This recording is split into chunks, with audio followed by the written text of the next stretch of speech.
I have painted over 100 faces in my life, but only 3 of them have ever looked back at me. They hang now in silence, behind locked doors, beneath heavy cloth.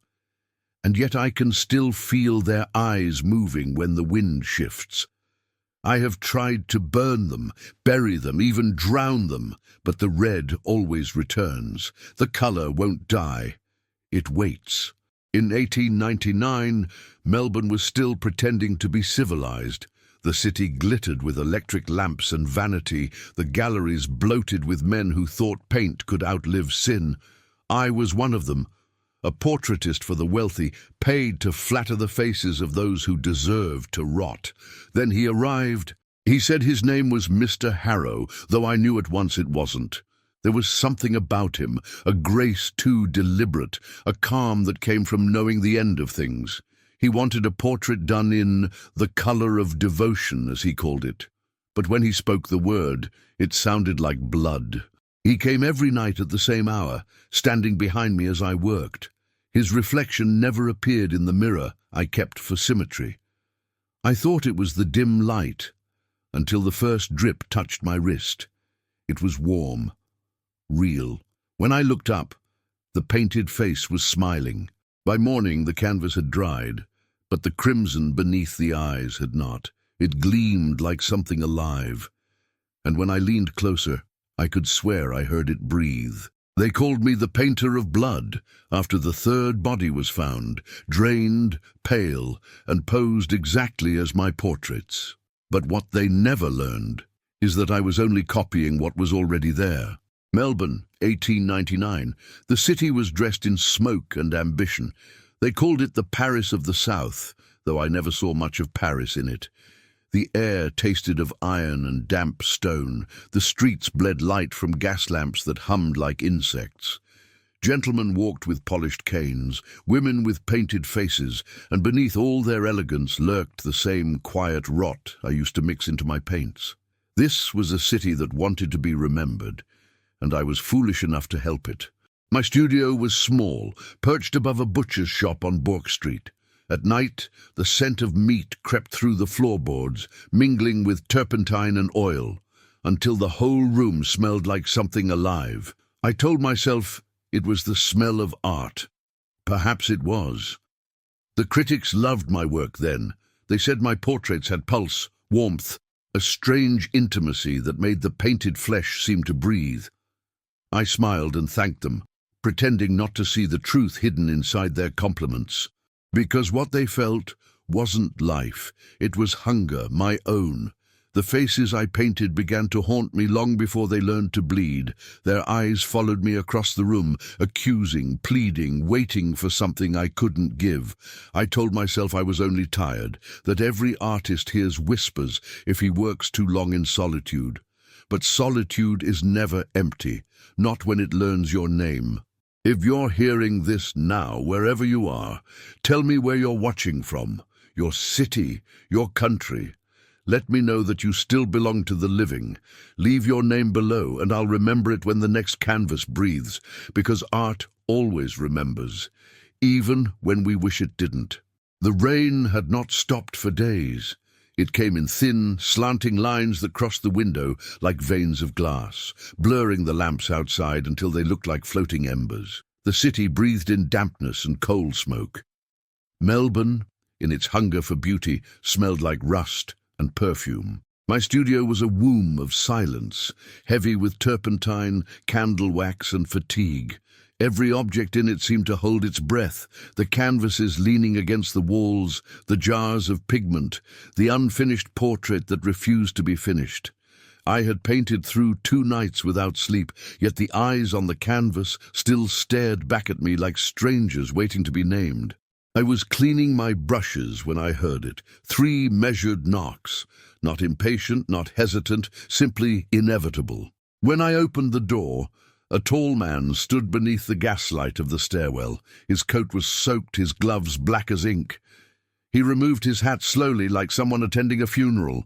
"Mr. Marlowe," he said, "your work breathes. I've come to see if it dreams." I should have sent him away. Instead, I stepped aside.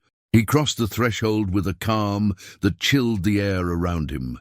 His eyes were difficult to name, neither grey nor brown, but the colour of something seen through smoke. He moved with deliberate grace, examining my paintings one by one. "You capture what others miss," he murmured, "the space between the living and the remembered." I laughed quietly. "You make ghosts sound flattering." He turned to me. "Ghosts are only memories that refuse to fade. I'd like you to paint mine." He introduced himself as Mr. Harrow, a collector of portraits. He wanted, he said, not resemblance, but revelation. "I wish to see what lies beneath the flesh," he told me, "the sound of my truest colour." The way he said it, sound instead of sight, unnerved me, but his voice carried a weight that felt impossible to argue with. We spoke little after that. The rain outside deepened, turning the street into a black river. I prepared the canvas, stretched and blank, an expanse of silence waiting to be filled. When I lit the candles, their flames flickered strangely, bending toward him as if drawn to his breath. "Please stand by the window," I said. He obeyed, his figure framed by fog. His reflection wavered in the glass, though the rest of the room stayed still. I mixed the pigments carefully, ochre, umber, crimson, and with each stir the palette seemed to hum faintly. "Do you hear that?" I asked. "What you're hearing," he said, "is the blood remembering itself." I almost smiled at the absurdity, yet when I dipped my brush into the red, a warmth spread up the wooden handle into my fingers. The stroke that followed landed heavy, alive. The paint glistened not like oil but like fluid trapped beneath skin. Hours vanished. I don't recall stopping to eat or breathe. The portrait grew under my hand as if from within the canvas itself. I was not painting. It was painting through me. When I finally stepped back, I saw that the eyes I had rendered were not his. They were mine. Mr. Harrow approached silently. "Every artist leaves a trace," he said. "You've given it more than that." He raised one gloved finger and touched the painted cheek. The pigment rippled. I gasped as a single droplet of red slid downward, glinting in the candlelight before falling onto the floorboards. I knelt instinctively. The drop spread slowly, too dark, too thick. I touched it warm. My pulse hammered. What is this?" He smiled faintly. "Honesty." He gathered his hat and coat as if nothing were amiss. "Let it breathe tonight," he said, walking toward the door. "Do not cover it. The paint is still speaking." The door closed behind him with a sound like exhalation. I turned back to the portrait. The figure on the canvas seemed different already. The mouth curved in a way I had not painted. The eyes were glossier, wet, alive. I felt their gaze follow me across the room. I tried to convince myself it was exhaustion. I covered the painting with a sheet, but when the cloth touched the surface, it clung briefly, as if to skin, and came away with a faint stain of red. I set my brushes aside, extinguished the candles, and sat in the darkness listening to the storm. The floor creaked softly beneath my feet. The city murmured outside, its noises distant, harmless. Then I heard it. A faint, wet sound, subtle as breath through a closed mouth.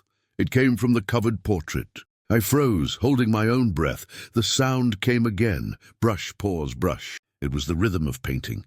I rose, heart pounding, and approached the canvas. My hands trembled as I lifted a corner of the cloth. The paint was still wet. The red still gleamed, and beneath it faintly something pulsed.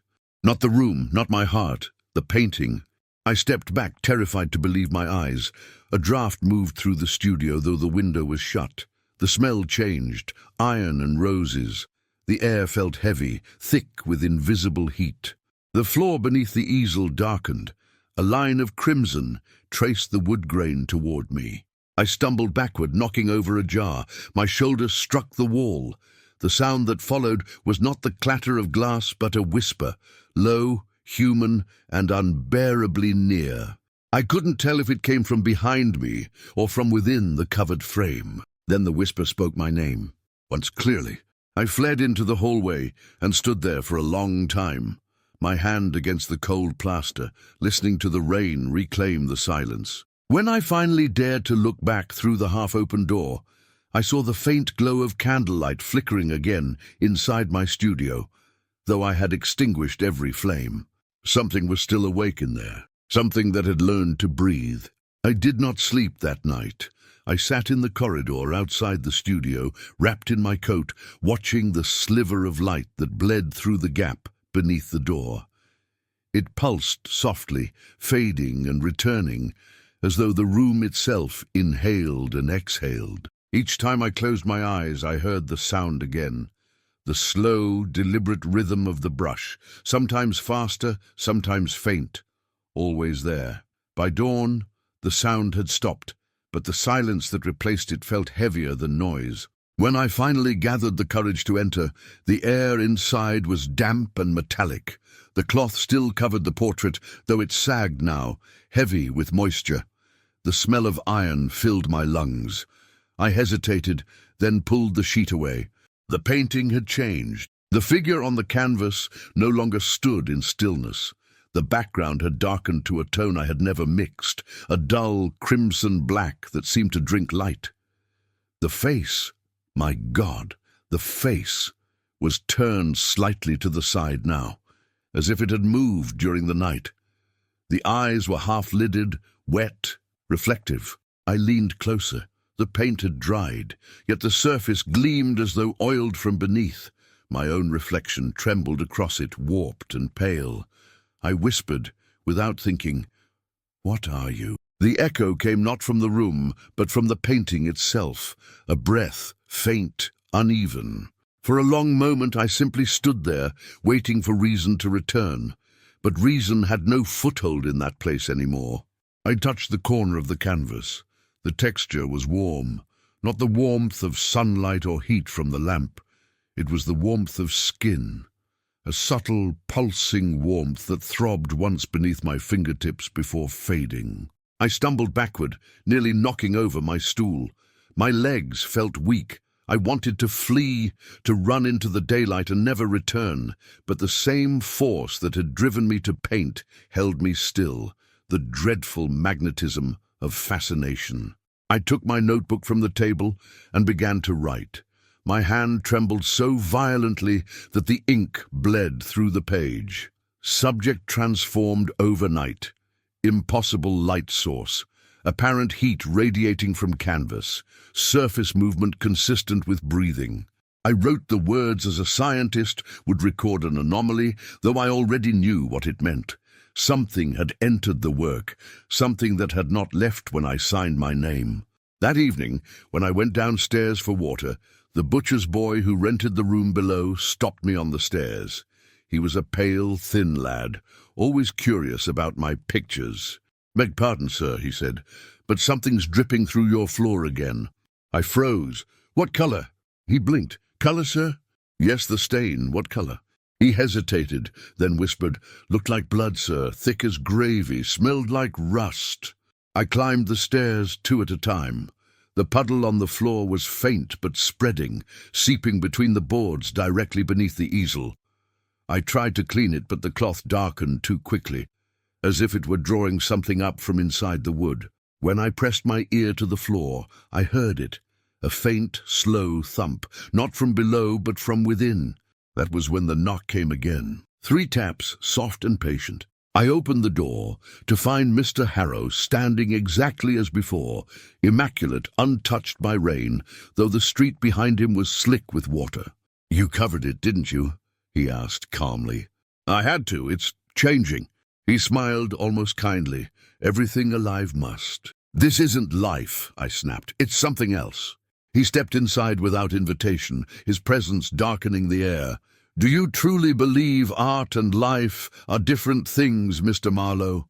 I had no answer. He approached the painting, eyes shining with quiet reverence. "It's hungry now," he murmured. "You've given it a taste. Soon it will want more." "More what?" He turned to me. "Memory, emotion, warmth, blood, if you're careless." He placed his gloved hand against the surface once more. I expected the same ripple, but this time the canvas absorbed him. Only for a moment, his palm sank slightly as if into liquid, then it released him again. He looked at me, expression unchanged. "Do you hear it?" I did. The faint rhythm again, brush, pause, brush. "It's learning," he said. "It paints itself when you sleep." I took a step back. "You knew this would happen." "Of course," he said. "That's why I came to you. Not every artist listens deeply enough." He turned to leave, but paused at the door. "Do not destroy it. That would be unwise." "Why?" He smiled thinly. "Because it already knows your name." Then he was gone. The door closed without sound. I sank into the chair, shaking, staring at the portrait that was no longer mine. The candle flickered, bending toward it. The painted eyes shimmered with reflected light. I whispered, "What do you want from me?" And faintly, as if carried by the draught, came a reply, "To be seen." The sound was soft, broken, childlike, but it was there. I covered the painting again, pressing the cloth tight, nailing the corners to the frame. I doused the candles and sat in the dark. The wind rattled the shutters, the city murmured outside, and beneath it all came that pulse, patient, persistent, almost tender. When I finally slept, I dreamt of color, not red, not crimson, but something deeper, darker, a hue that bled memory instead of light. In the dream, my hands were wet. The brush moved by itself, and I realized I was not painting him anymore. I was painting myself. I woke before dawn. My shirt clung to me with sweat. The storm had passed. The silence that replaced it was complete. I went to the painting. The cloth was dry, no stains, no warmth. For a moment, relief bloomed inside me like fragile hope. I lifted the cover away, and the breath left my body. The figure on the canvas now wore my face. The eyes were open, and they were looking at me. I spent the following days pretending to be a man untouched by fear. Clients came and went. I smiled when required, spoke of art as if art still meant beauty, yet every word felt like a lie whispered into a grave. I knew the truth. Beauty is merely what decay looks like when it's patient. At night, I tried not to look at the covered painting, though it filled the room like a second presence.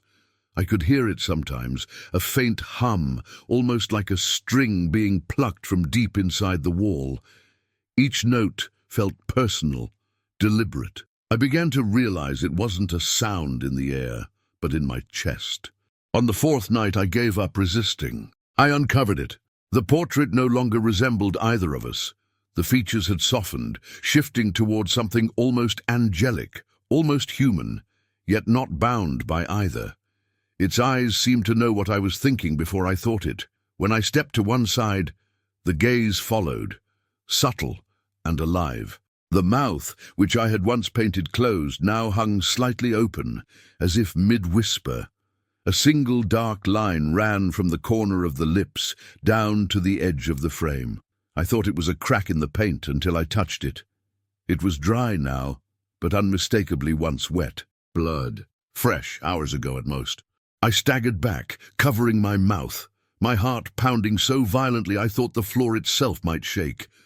I don't remember falling, only the sound of the stool hitting the ground and the candlelight dancing in erratic circles. When I woke, the morning sun filtered through the curtains. Everything looked ordinary again, too ordinary. The painting was clean, the floor dry. My brushes were where I'd left them. I might have convinced myself it had all been a dream, if not for the smell that lingered in the air. Iron, roses, and decay. I could not eat. I could barely hold a brush. My hands trembled each time I approached the easel, yet something inside me demanded I continue. I told myself I only wished to study the phenomenon, to record it scientifically. But the truth was simpler, darker. I wanted to understand what had answered my call. That evening, I brought out a fresh canvas. For the first time in years, I painted without commission or purpose. I painted only to see what would happen. My strokes came faster than thought, frantic, guided by instinct rather than vision. Shapes bled together into figures, and those figures into something vast and human and broken. The color red dominated everything, swallowing blue, crushing gold, until all that remained was blood and breath, and the faint shimmer of something behind the surface. When I finally stopped, my hands were stained to the wrists. I had used no model, yet the figure that stared back at me was familiar. It was him. "Mr. Harrow," But the expression was not the calm smile I remembered.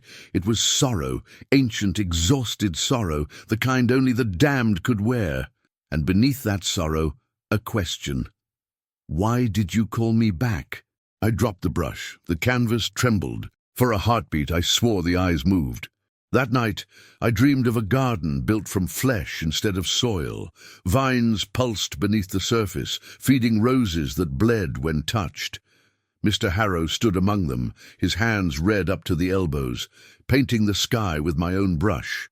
When I awoke, my fingers were aching, cramped as though they had been working through the night. The brushes were still wet, and there was a new painting on the easel, one I had not started. It depicted me asleep in my cot, the candle beside me still burning. The level of detail was impossible. Every line of my face, every shadow, every flaw rendered perfectly. But in the reflection of my open eyes, a second figure loomed behind me. I turned toward the corner where that figure should have stood. The space was empty. Then the floor creaked. The sound was soft, deliberate, one step, then another. The boards strained, groaning under invisible weight. I felt the air shift as though someone had walked past. "Mr. Harrow!" My voice broke on his name. Silence. The candle nearest the covered portrait flickered. Then from beneath the cloth came the unmistakable sound of breath. Slow, calm, a man asleep. I couldn't move. Every part of me screamed to run, but something stronger held me still. I reached out, lifted the cloth just enough to see what waited beneath. The portrait had changed again. Now it showed both of us, Harrow and me, our faces intertwined, dissolving into each other through a river of red. My features blended into his. His eyes burned inside mine. It was beautiful in the way a wound is beautiful, painful, alive, intimate. And for a moment I felt something like pride. The moment passed. The eyes blinked. I stumbled back, knocking the candle to the floor. The flame caught the edge of a rag soaked with turpentine. Fire crawled across the wood. I beat it out with my jacket, coughing through the smoke, but the heat seemed to come not from the fire, but from the painting itself. I tore the cloth completely away. The surface was glowing, faintly at first, then brighter, a pulse of light behind the color, beating in time with my own heart. I tried to tear the canvas down, but the frame burned my fingers. The heat wasn't destructive. It was alive. Then just as suddenly it cooled. The glow vanished. I stood there, shaking, surrounded by the smell of burned oil and ash. My skin stung where the heat had touched me. When I looked down, my fingertips were streaked with red, though the paint had long dried. I heard footsteps in the corridor, measured, patient. The door opened without my touching it. He was there. Mr. Harrow stood in the doorway, dry despite the rain outside, his eyes catching the weak firelight. "You shouldn't have woken it," he said softly. "What is it?" I demanded. "What have I painted?" "You haven't painted anything," he replied. "You've revealed it. It was always here, waiting for a hand that could remember." He walked past me, standing before the canvas. His reflection appeared beside mine, two men watching something neither of us could name. "I can't stop it," I whispered. "You wouldn't if you could," he said, smiling faintly. "It's part of you now. Every brushstroke was a heartbeat, every color a breath. You made yourself eternal, Mr. Marlowe." I shook my head. "No, I made a mistake." He turned to me. "There are no mistakes in creation, only consequences." He pressed his hand to the canvas. This time it accepted him completely. His fingers sank wrist deep into the surface as if through water. The painting rippled, swallowing the light around it. His face did not change, though his eyes dimmed. I reached for him, but the surface was solid again. He was gone. Only the painting remained, perfect, complete, and still warm. Now it showed only me. I fell to my knees. The world felt narrow, suffocating. I wanted to destroy it, to burn it, to end whatever I had brought into being. But my hands refused to move. I could only stare at the painted version of myself, my twin made of color and silence. Its lips parted, and in a voice exactly like mine it whispered, "We're not finished yet." The days that followed blurred together like wet ink. I cannot say when one ended and another began. The clocks had stopped. Time in that room moved according to a different pulse. Slow, heavy, measured by breath instead of seconds. I remember standing before the portrait for hours, searching for traces of Harrow. There were none. The paint had dried flawlessly, the surface smooth, the brushwork beyond anything I could have achieved in my waking skill. I traced each line, each shadow, each stroke that did not belong to my hand. His eyes, my eyes, stared back from the canvas with perfect indifference. I thought of destroying it again. I even fetched the knife I used to scrape old pigment from the frames. But the closer I came, the heavier the air became. The blade trembled, as if the room itself rejected the idea. My wrist refused to obey. It was not fear that stopped me. It was reverence. You cannot kill what already lives inside you.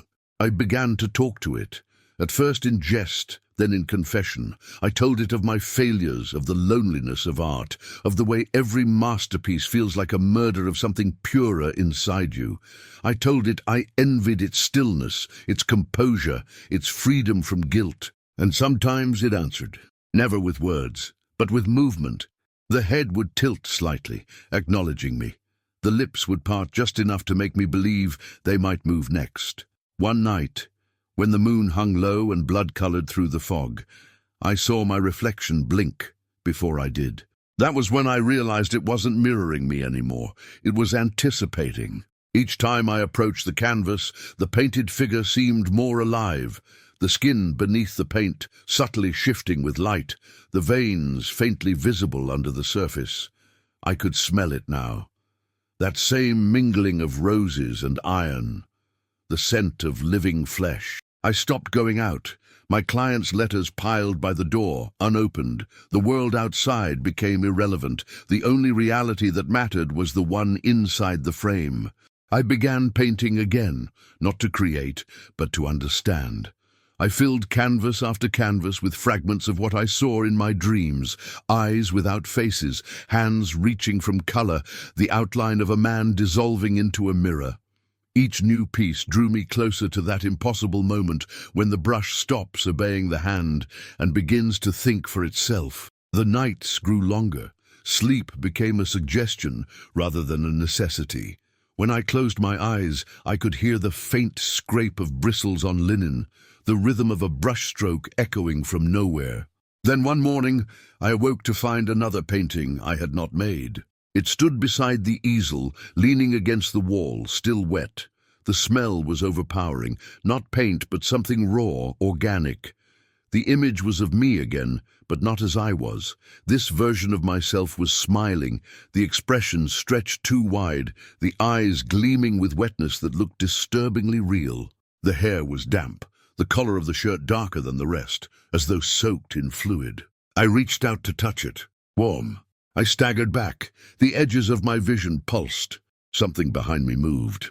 When I turned, the first portrait, the one of Harrow, was uncovered.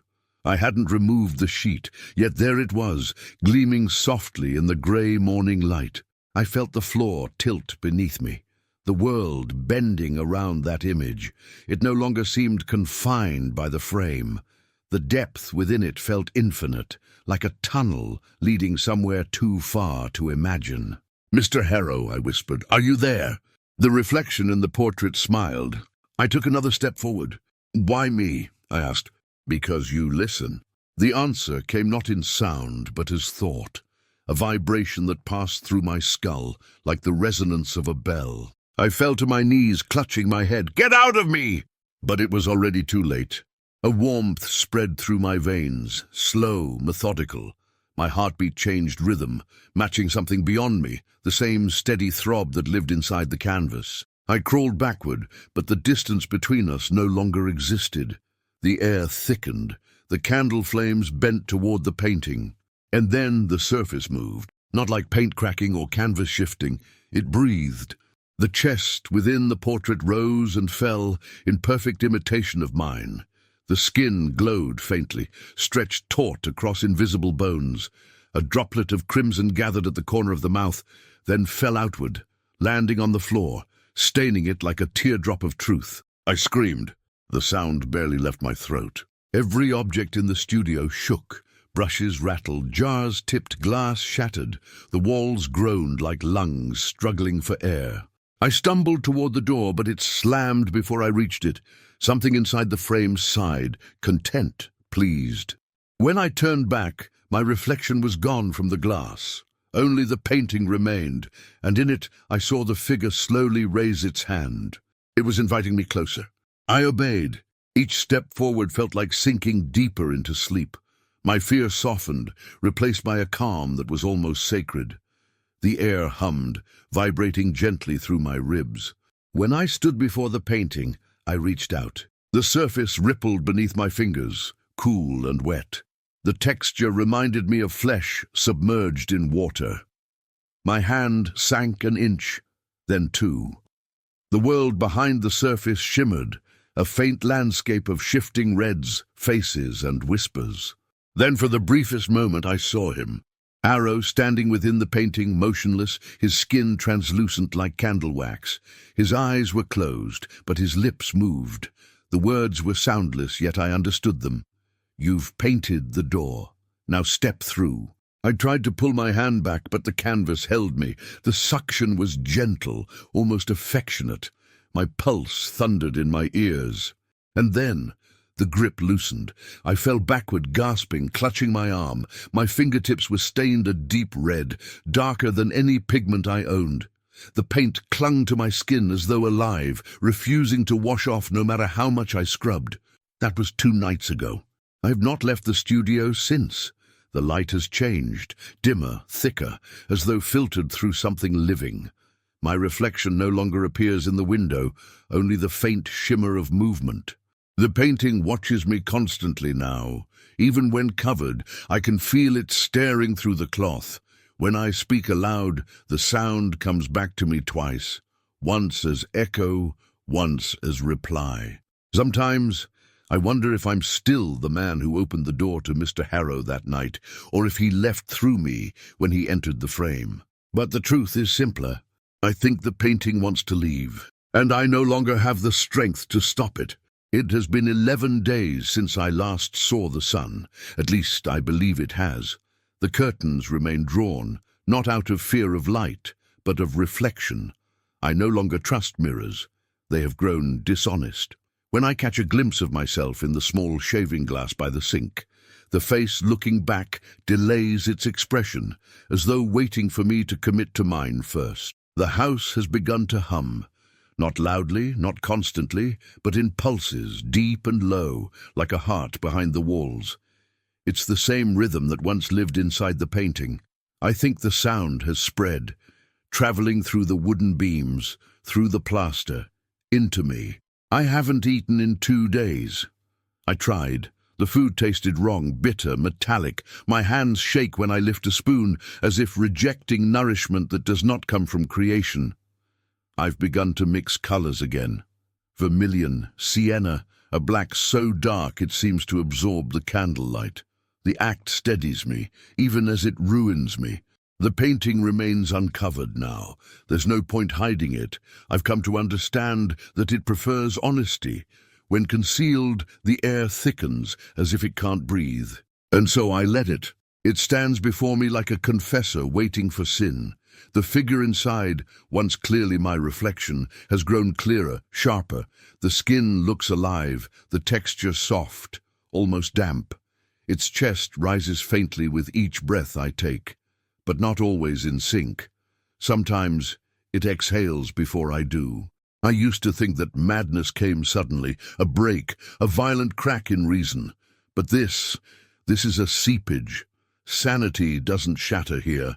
It fades, slowly, quietly, like color left in the rain. This morning I found fingerprints on the inside of the glass window, 5 of them, smeared and dark. I pressed my own hand against them. The alignment was perfect. I did not remember doing it. At night, I hear footsteps that follow mine with half a second's delay. When I stop, they stop. When I turn, the space behind me sighs. Once I called out, "Who's there?" and my own voice answered, "You!" The candle beside the easel flickered violently when that happened, bending toward the painting as if listening. I took it as a warning, though I'm no longer sure who was being warned, me or it. The face in the painting has changed again. It looks healthier, more color in the cheeks, more light in the eyes. I can almost imagine it stepping out into the world and passing for human. Meanwhile, I've grown paler, my veins more visible, my breath shorter. The mirror has begun to favor the version within the frame. There is something cruelly symmetrical about it. I woke last night to the sound of rain and whispering. The words were indistinct, but I recognized the cadence. It was the same as when Harrow first spoke in my dreams, soft, certain, intimate. "Let me finish you," it said. When I opened my eyes, the candle had burned out. The room was silver with moonlight. I could see the painting clearly even in the dark, its outlines sharper than the rest of the room. The eyes glowed faintly, catching what little light there was. I stood and approached. The smell reached me first, roses, oil, and something else. The faint sweetness of decomposition. I was shivering, but not from cold. "I painted you," I whispered. "You belong to me." The figure tilted its head, a small movement, delicate, deliberate. And then, with infinite slowness, it smiled. Not a cruel smile, a tender one, like gratitude. I felt tears sting my eyes, though I couldn't say why. I reached out, hand trembling, and pressed my palm to the surface. Warm again, always warm. But this time it didn't resist. My skin met the canvas, and I felt it pulse faintly beneath my touch. My reflection wavered, then melted away entirely. I could feel its heartbeat through the paint. I don't remember pulling my hand back, only the aftermath, the faint red print it left behind. When I tried to wipe it away, it wouldn't fade. The mark stayed, embedded in the color, as if claiming the moment I crossed a line that could never be uncrossed. The next morning, I noticed my own palm bore the same mark, red, raw, perfectly mirrored. I washed it, scrubbed it, even bled it with a razor. The stain remained. I thought of going to the police, the church, anywhere. But what could I tell them? That my painting was learning to live? That my reflection had become a liar? That a man made of pigment had a stronger heartbeat than I did? Even if they believed me, what help could they offer? I'm not possessed. I'm the possessor. Each night since, the painting has grown bolder. The figure's pose changes slightly with each dawn. Once it leaned to one side, now it stands upright, its shoulders broader, posture assured. The light within it no longer depends on the candles. It glows from within, a steady radiance like blood behind glass. I feel it watching me as I sleep. My dreams have grown fevered, full of soft voices and color. I paint within them, always the same scene, always the same figure. Only now, the one holding the brush is not me. It paints me. I wake with the sensation of eyes still on my skin, the echo of a voice whispering my name from inside the walls. Thomas. Always Thomas. It knows my name the way a wound knows its maker. Last night, I woke to the unmistakable sound of footsteps, soft, bare, deliberate. They came from the direction of the studio. I sat up, holding my breath. The sound paused, then began again, closer this time. "Who's there?" No answer. I lit a candle. Its flame bent immediately toward the open doorway. The corridor was empty, but the floorboards were wet, glistening faintly in the candlelight. A trail of moisture led back toward the studio, where the painting waited uncovered. I followed. The room smelled of rain, though the windows were closed. My heart raced. I turned the candle toward the painting and froze. There were two figures now. One was me, standing exactly as I was at that moment, candle in hand, face pale with terror. The other stood behind me, half-shadowed, features indistinct. Its eyes burned faintly, and the outline of its mouth curved upward. I turned around. Nothing. When I looked back, the candle in the painting flickered. The painted me smiled. And then, God forgive me, it blinked. I dropped the candle, stumbled back and fell against the table. The flame guttered but did not die, rolling across the floor like a small comet. I crawled away, shaking, staring at the portrait that no longer resembled any art known to man. The surface rippled faintly, distorting the image as though beneath a thin film of water. For a moment I thought I saw Harrow's face again, his smile faint, approving, as if he'd merely stepped aside to make room for me. I ran then, down the stairs and into the street. The rain was relentless, the city blurred and lifeless. I wandered until my legs could no longer carry me, until exhaustion pressed me into a doorway. When I returned hours later, the room was silent. The painting was covered. I did not cover it. And on the back of the canvas, written in wet crimson script, was a single sentence. "You left the door open." I stood there until the light of dawn crawled through the cracks in the curtain. The words had dried by then, darker, almost brown, but the smell was unmistakable. Blood, not paint. I haven't uncovered it since. But I hear it sometimes, breathing, moving, waiting. And I know, with a calm I can't explain, that sooner or later I will. Because it's getting lonely inside the frame. I've tried every rational explanation: sleep deprivation, fumes from the oils, isolation, madness. Each theory fit for a moment, and then fell apart, like brittle paper soaked in water. There is no reason left in this house. Only repetition, only reflection. It began 3 nights ago.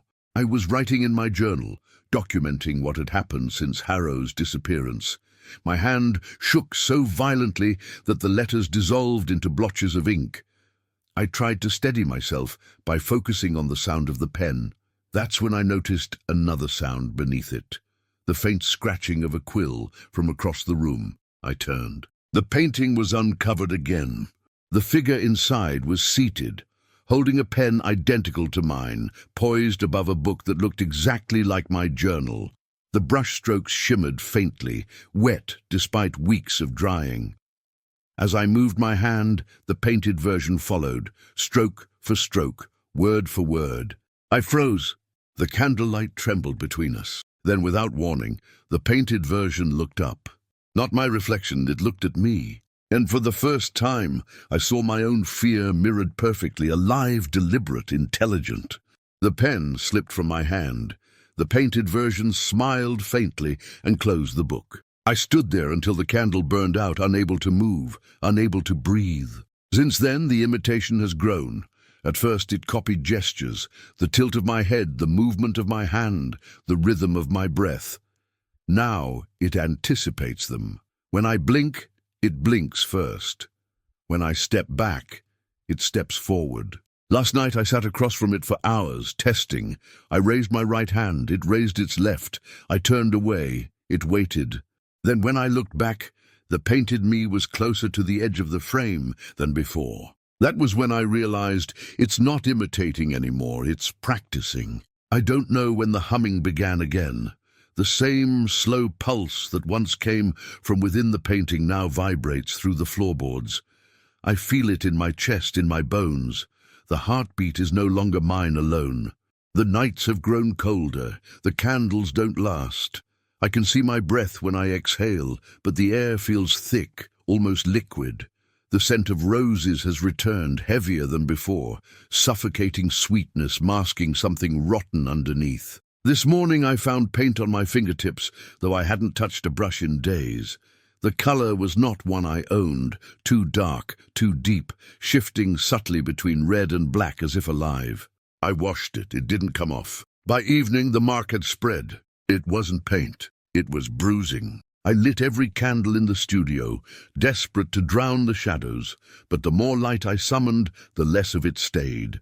The air swallowed it, as though the walls themselves had learned to eat illumination. Then came the footsteps again, soft, deliberate, circling me like a slow dance. I whispered, "Show yourself," and the painting obeyed. The figure inside stepped forward, one foot pressed against the surface of the canvas, distorting it like skin stretched from within. The material rippled, then held. I backed away, pressing against the wall. The sound of the frames straining filled the room, wood creaking, nails groaning in their sockets. The foot pushed again. The surface split down the center, a thin line of red glistening where color met air. A hand followed. Long pale fingers emerged, slick and trembling, searching for balance. The light bent around them. They were made of something both solid and liquid, the boundary between paint and flesh indistinguishable. I should have screamed. Instead, I wept. The hand braced itself on the edge of the frame, followed by another, then the curve of a shoulder, a face, my face. He, by it, pulled itself free with the patience of birth. When it stood before me, the resemblance was perfect. Down to the smallest freckle, the faint scar near my lip, the tremor in the right eyelid. But the eyes were steady, alive, certain. I took a step back, my heart thundering. "What are you?" I managed to whisper. It smiled, the same smile I had worn when painting the first stroke. "I'm what you left behind," it said in my voice. The words came from no mouth I could see, but from somewhere inside the air. I stumbled into the corridor, slamming the door behind me. The impact shook the walls, but I heard no sound of pursuit, only breathing, slow, calm, patient. When I finally returned, minutes, hours later, I don't know, the studio was empty. The canvas hung torn, its center hollow. The floor was wet, dark, with streaks leading toward the hallway. I followed them. They ended at the mirror in the bedroom. The glass was cracked, its surface misted over from within. When I wiped it clean, the reflection looking back was not mine. It smiled, and then it moved. The reflection raised its hand before I did. Its eyes softened with pity. "Rest," it said without speaking. I screamed, striking the glass with my fist. The mirror shattered, scattering 1,000 small versions of me across the floor. For a heartbeat, each fragment blinked independently. Then all at once the shards went still. The house fell silent. The air grew still as stone. I don't know how long I stood there before I heard the door open again. Footsteps entered the hall. Measured, confident, I turned, expecting nothing, hoping for nothing. And there I was, standing in the doorway, calm, composed, my coat clean, my skin unmarked. He'd looked at me the way one might regard a dying animal, not cruelly, with understanding. "I told you," he said gently, "we were not finished." I stumbled backward. "You can't be real." "I am," he said. "You made me so." He stepped closer. I felt warmth radiating from him, human warmth. My own breath fogged in the cold air while his did not. "What do you want?" I asked. He tilted his head slightly, considering. To live, to walk outside, to see what color the world truly is. He reached into his pocket and withdrew something small and white. My handkerchief, stained with dried blood. "You gave me this when you touched the canvas," he said. "A bridge always needs a sacrifice." He extended his other hand toward me. "You can rest now. I'll take care of what remains." I shook my head. No. But even as I said it, I felt my body weaken, my vision blurred. The heartbeat I had felt in the walls slowed to match his, until I could no longer tell which was mine. He stepped closer, and for a moment our faces were inches apart. His eyes were clearer than mine had ever been. "Do you hear it?" he whispered. I did. The faint hum of the world, the vibration of color, the music that lives beneath existence. "It's beautiful," he said. And I realized he wasn't wrong. He placed his palm against my chest. I felt pressure, then heat, then an emptiness spreading outward. My knees gave way. He caught me gently, lowering me to the floor. As my vision dimmed, I saw his form shimmer, solidifying further, becoming unmistakably human. My body felt weightless, my thoughts dissolving into the hum that filled the air. The last thing I remember before the dark took me was his whisper. "You can sleep now, Thomas. I'll finish the painting." When I woke, it was daylight. The studio smelled clean. The window was open. The city beyond was bright, alive, ordinary. For a moment, I believed I had dreamed it all. Then I saw the painting. It hung perfectly whole once more. And inside it, frozen forever, was me kneeling, eyes wide, mouth open in an unending breath. Outside the frame, standing in sunlight, was the man I had made. He turned once, smiling faintly, before stepping into the street and vanishing into the crowd. At first I thought I had died, but death, I soon learned, is mercifully silent. What I woke to was not silence, it was the sound of breathing. a slow, endless exhale that came from everywhere and nowhere at once. I tried to move. My body obeyed, but not in the way I remembered. My limbs were sluggish, heavy, as though suspended in oil. The air was thick with color, swirling in motionless currents. I raised my hand, or believed I did, and the world rippled, distorting into waves of crimson and gold. Then I understood. I was inside the painting. The realization came not with terror, but with a strange calm. My eyes opened to a space that was both familiar and wrong. The studio, reconstructed in strokes of light and pigment. The walls trembled slightly, breathing with me. Every object shimmered with a faint vibration, as though the world had been painted by a hand still uncertain of reality. I spoke, or tried to. The sound came out as a whisper, muffled by layers of varnish. My voice didn't travel through air, it spread through color, rippling the surface. "Help!" I said. The word sank like a stone into water. Outside I could see movement. Through the faint shimmer of the glass separating me from the real world, shadows passed, indistinct shapes of life. One of them paused near the easel. I knew that posture, that gait. The coat was familiar, the hands delicate yet sure. It was him. It was me, the man I had painted. He stood before the canvas, before me, studying the surface with quiet fascination. His face, my face, was serene. He tilted his head slightly, as I once did when evaluating a composition. Then he smiled. "Perfect," he murmured. I tried to scream. The sound rebounded inside the painting, echoing endlessly in tones of red and black. The world outside did not notice. He turned away, humming softly to himself, and the door closed behind him. The silence that followed was unbearable. Days passed, or what passed for days in this timeless prison. I learned that light behaves differently here. When the sun rises outside, the illumination seeps through in threads, crawling across the painted walls. It doesn't warm, it merely reveals. The longer I stared at those threads, the more I began to see movement within them. Tiny figures, perhaps brushstrokes given life, twisting and writhing like worms beneath transparent skin. They whisper sometimes. Their voices are thin, papery, dry. They tell me things I already know. You wanted to be remembered. You envied creation.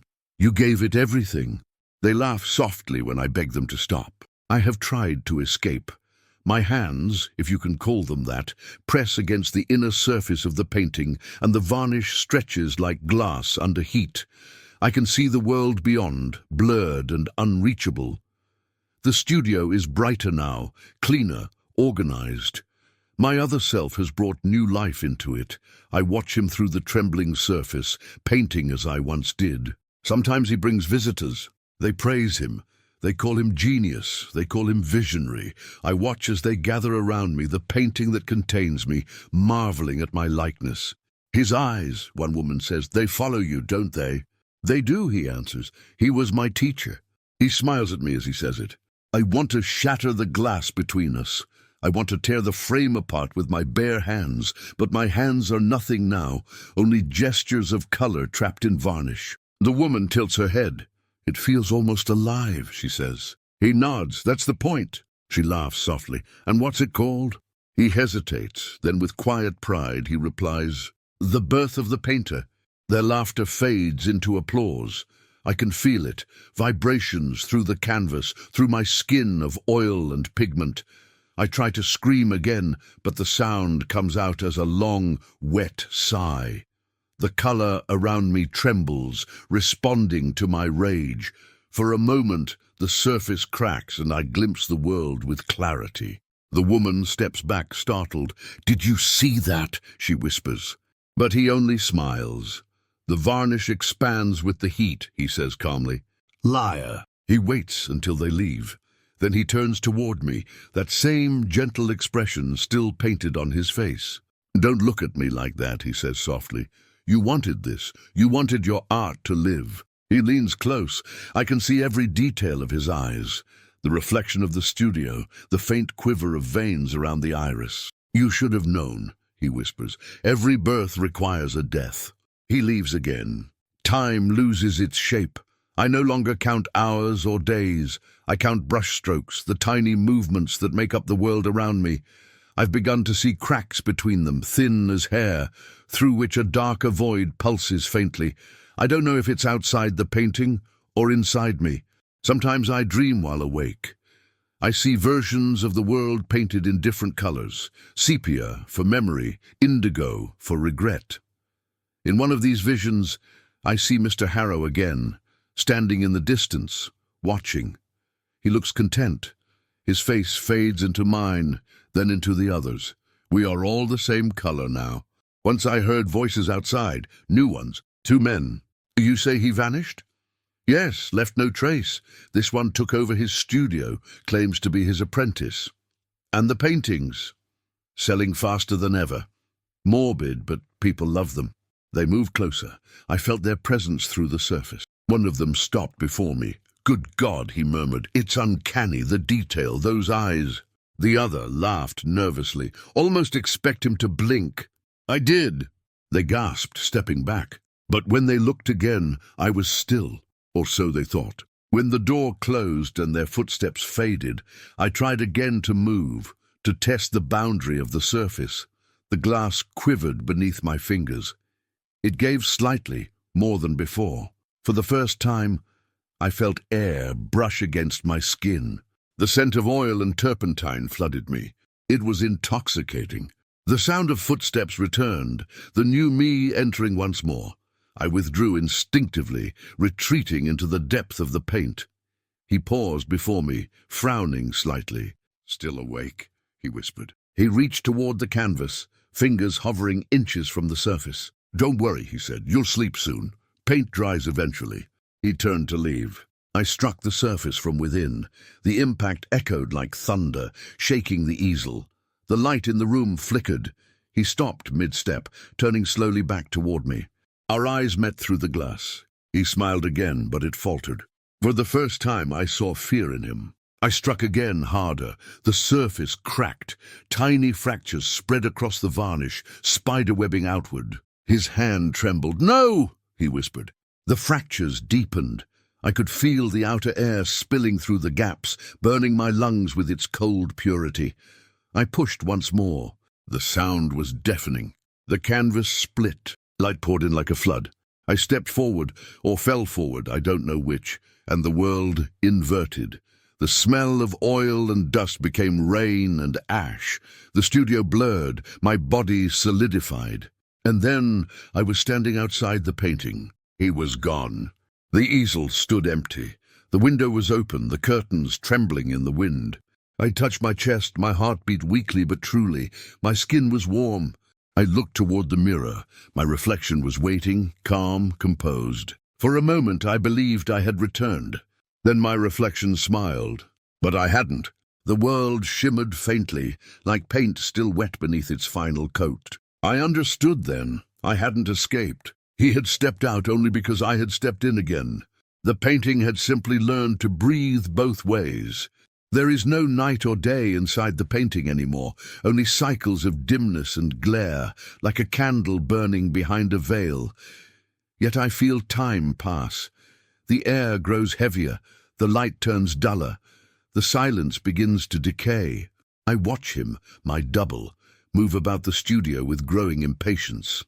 At first he worked with elegance, the way I once did, careful, deliberate, reverent. Now his movements are frantic, almost desperate. He paints as if trying to fill a void that deepens with every brushstroke. The colors betray him. They used to sing, now they hiss. He mixes them faster, muttering to himself, scraping the palette until wood shows through. His hands are trembling.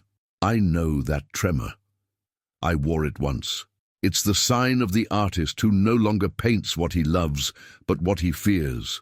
Through the faint shimmer of the glass that divides us, I can see the world he lives in. It's brighter than before, but emptier too. He has sold my paintings, our paintings, to collectors who whisper of genius and madness in the same breath. The newspapers praise his name, Thomas Marlowe, the resurrection of romantic vision. They don't know he isn't me. I want to scream at them, to tell them that the man they praise is an echo wearing my flesh, but my voice dies against the varnish. It ripples faintly, lost beneath layers of color. And yet sometimes I think he hears me. When he walks past my frame, he pauses, as though feeling something on the edge of thought. His gaze lingers, his hand twitches toward me, then retreats. He's afraid, and rightly so, because he's changing. It began with the hands. One morning I saw him staring at them, turning them over beneath the light. The skin along his palms had darkened slightly, as though stained with pigment. He rubbed them until they bled. The color didn't fade. Then came the eyes. Once bright and human, they've grown darker, like glass soaked in shadow. When he looks at me now, there's recognition, but not of who I am. It's as though he's seeing through me, into the place where the paint ends and something else begins. He's beginning to fade. I feel it.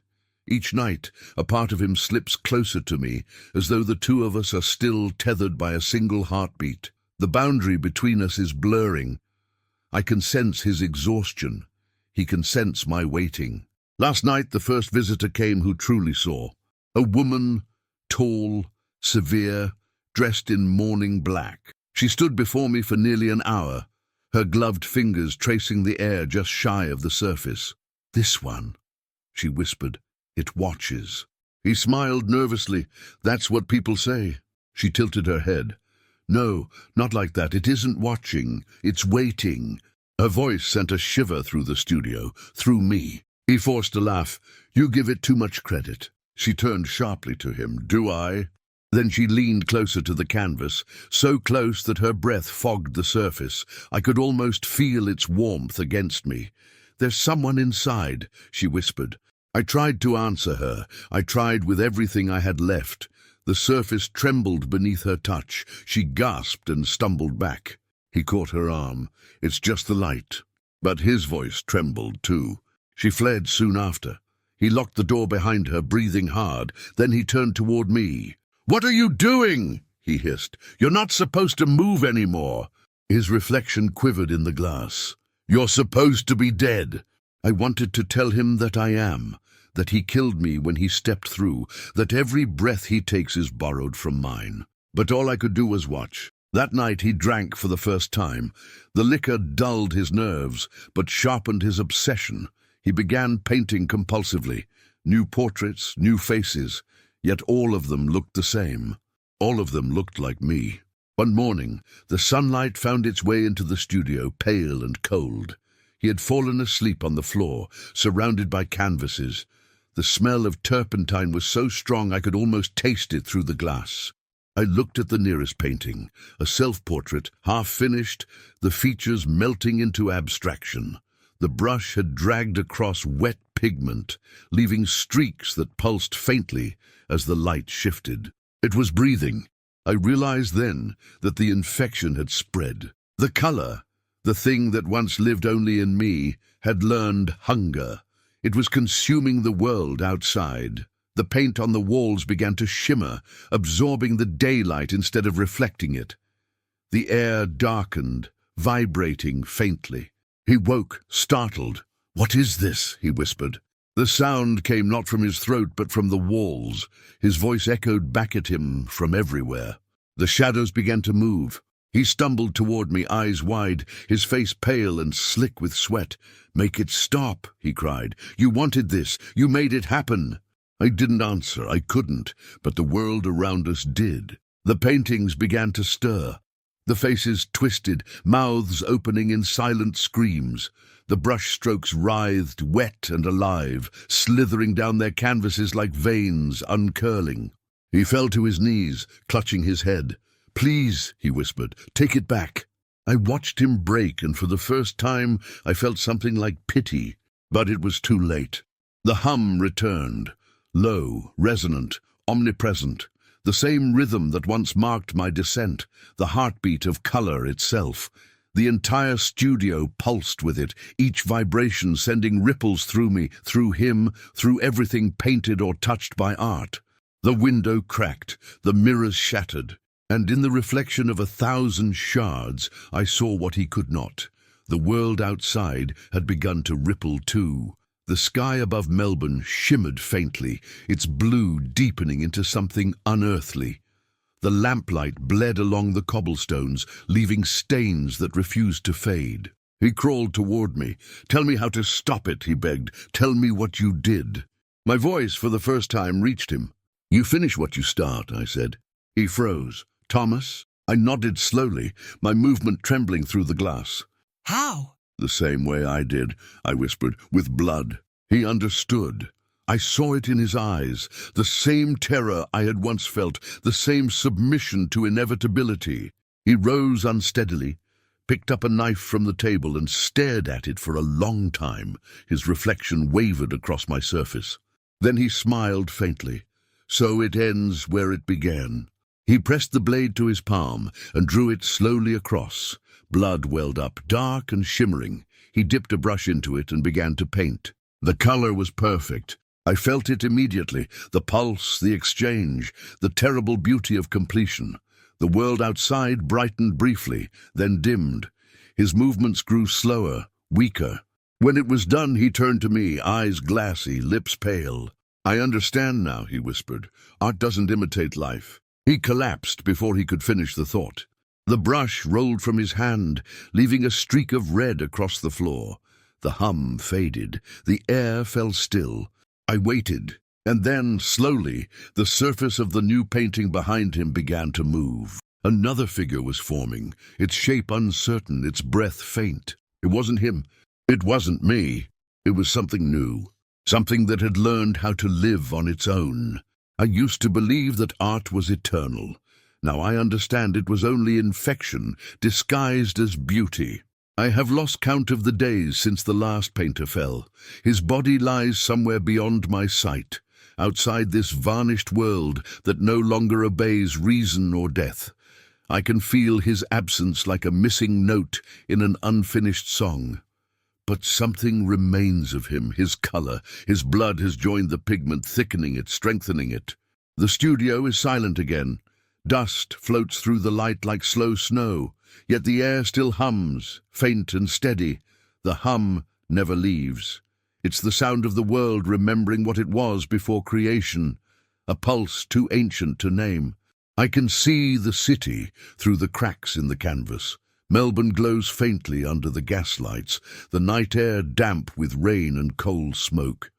The streets are full of movement, umbrellas, carriages, faces. None of them know what's happening yet, but I can feel it spreading. The first sign came with the rain. It began to stain. At dawn, droplets on the window pane darkened, turning pink, then red. At first I thought it was reflection, some trick of light against the varnish. But when the next carriage passed below, I saw the driver wipe his sleeve against the falling drops. His hand came away streaked with crimson. He looked up at the sky, bewildered. And then the rain continued, indifferent. Red, silent, endless. I don't know how long it lasted. Time flows differently now, but soon the people stopped noticing. They walked beneath it as if it were normal, faces upturned, eyes wide, letting the color soak their skin. The world outside is learning. It's learning to paint itself. From within my frame, I can feel each conversion. Every brushstroke in every building, every portrait in every home begins to tremble faintly when the light hits it. The city's galleries hum like hearts. The pigments stored in their jars begin to throb with unseen life. It's beautiful, terrible. And it's my fault. I hear the echoes of the living Thomas sometimes, the one who replaced me before he was claimed. His voice lingers like a stain in the air. "Art doesn't imitate life," he once said. I thought he meant that art transcends it. Now I know he meant it consumes it. The painting beside me, the one that was forming when he died, has grown stronger. It changes even when I don't look. The figure inside has shape now, a woman's silhouette, though the face is still shadowed. She moves faintly, like a body breathing beneath thin fabric. I don't think she's one of us. I think she's something new, When she moves, the color around her brightens. The walls shimmer, absorbing her rhythm. Every time she exhales, another crack appears in the world outside the glass.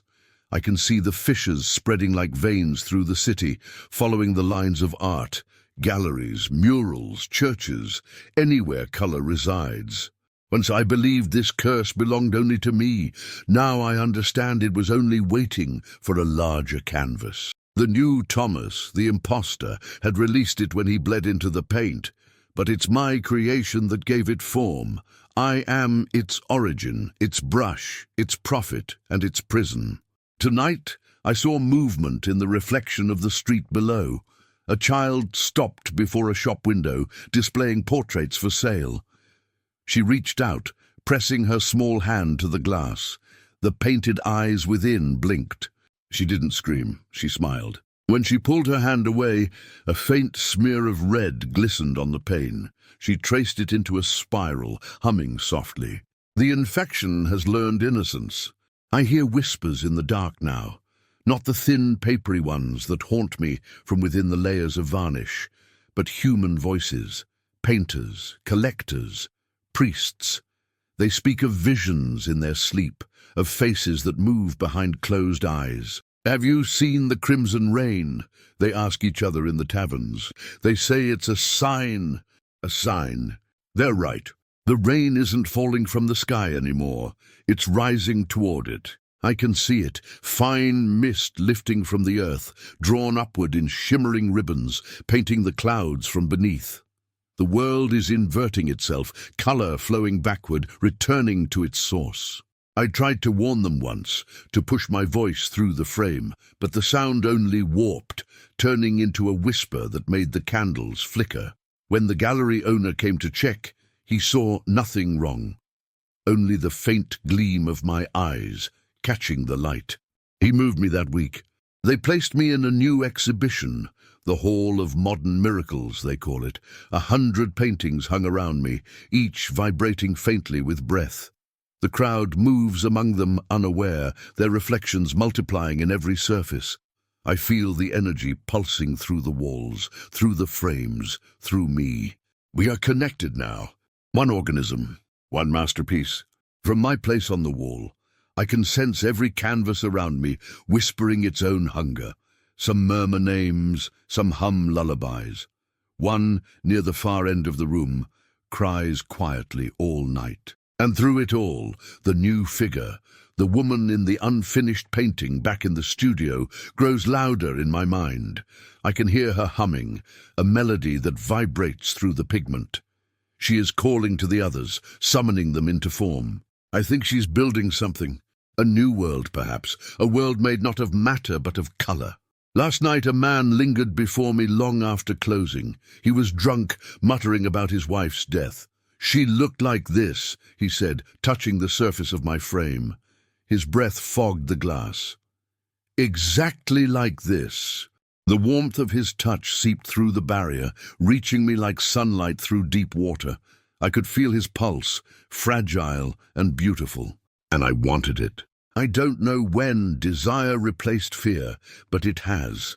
The hunger that once belonged to the painting now belongs to me. I understand it now. The need to absorb, to live, to be remembered through the blood of others. He whispered again, "You're so lifelike." I reached out. The glass gave way. My fingers brushed his. For an instant he didn't move. Then his eyes widened. He stumbled back, gasping, clutching his hand. A smear of red glistened on his skin, spreading like a bloom beneath the surface. He looked down, horrified. "It burns!" The guards found him moments later, collapsed on the floor. They said it was his heart. But I know the truth. The infection has a new vessel. Each time someone touches me now, I feel stronger. The lines that define my world grow thinner, the space between color and flesh shorter.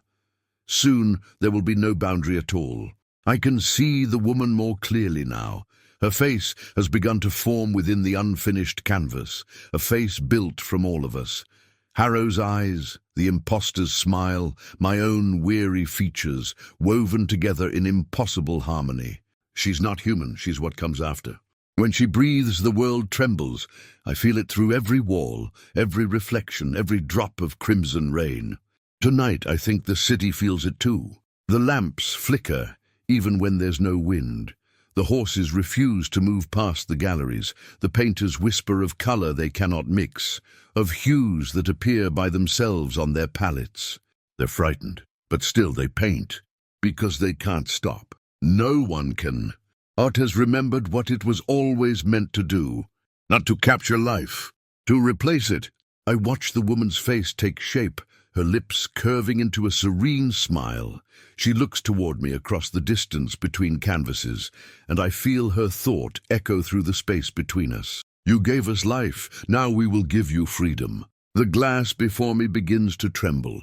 Cracks bloom across it like frost. Light pours in, liquid and red. For the first time, I feel warmth not from within, but from without. The boundary collapses. The air outside rushes in, thick and fragrant with turpentine and blood. I step forward. The world folds around me like wet paper. I emerge not as man, but as memory given shape. My body is color, my breath is light. The streets beyond shimmer, melting into tones of gold and scarlet. People stop to watch. Their eyes widen. They don't scream, they simply admire. One woman whispers, "It's beautiful." She reaches out to touch me, and the moment her fingers brush my arm, her skin blossoms with veins of red, delicate as cracks in porcelain. Her pupils expand, swallowing color. A smile spreads across her face. She has become the first. Behind me, the other paintings begin to stir.